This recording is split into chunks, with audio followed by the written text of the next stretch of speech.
আজকে কি রান্না করলে? আজকে তোর বাবা বললো একরকম রান্না করতে, গরমে খুবই কষ্ট, সেই কথাই বলছি, খুব কষ্ট। এই যে একটুখানি অল্প রং দিয়ে হালকা করে পোলাও করেছি, বাসন্তী পোলাও। বাসন্তী পোলাও খুব হালকা রং দিয়েছি।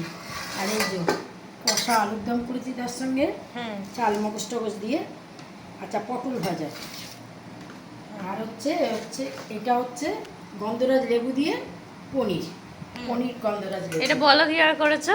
এটাকে প্রথমে পনিরটাকে একটু বড় বড় কিউ কিউ করে ছোটো ছোটো টুকরো টুকরো ছোটো করিনি, বড় বড় টুকরো করে কেটে প্রথমে ওতে একটু নুন ছড়িয়ে দিয়েছিলাম। আর লেবুটাকে ঘষে, মানে এক জায়গায় ঘষবেন না, গন্ধরাজ লেবুটাকে ঘুরিয়ে ঘুরিয়ে ঘষবেন, মানে ওর গাটা গাটা যাতে, মানে লেমন জিস্ট যেটা, যেটা যাতে তিতো না হয়ে যায়। বেশি এক জায়গায় ঘষলে লেবুতে তো বেশি ঘষলে বলে না তিতো হয়ে যায়, সেই জিনিস অল্প অল্প গা ঘষে ঘষে চারিদিকে ঘষে ঘষে ওইটা ছড়িয়ে মাখিয়ে রেখেছিলাম নুন দিয়ে।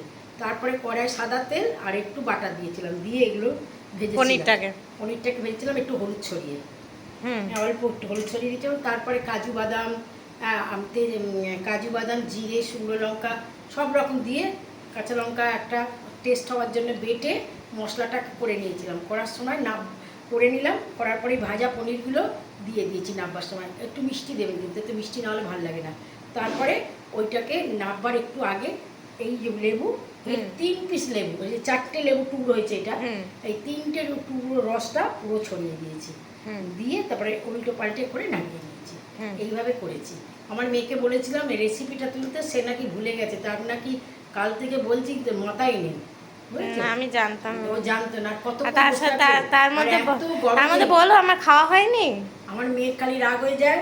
আমার মেয়েকে আজকে আমি বলেইছি, তোর নিজের হাতে ছাড়া রান্না করে কিচ্ছু খেতে হবে না, তোকে কাজের লোকও রান্না করে দিতে পারবেন, দিলে খেতে পারবি না, আর নিজে করে খেতে হবে। মার হাতে বলেছি ভাজা ভাজা ম্যাগি করতে, ম্যাগিটাকে সিদ্ধ করে রেখেছে।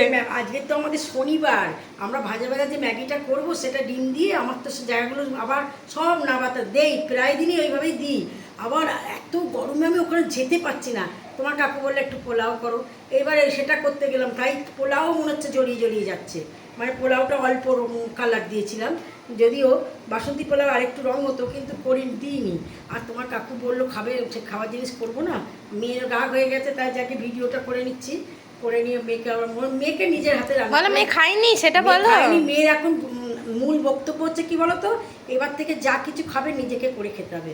আমার রান্না পর রেসিপি ঠিক করে করে দিতে হবে, ওসব করলে আমার দ্বারা সম্ভব না। ঠিক আছে, আমার রান্না বান্না কথাবার্তা যদি ভালো লেগে থাকে তাহলে একটা লাইক করে দেবে, একটা সাবস্ক্রাইব করে দেবে। নমস্কার।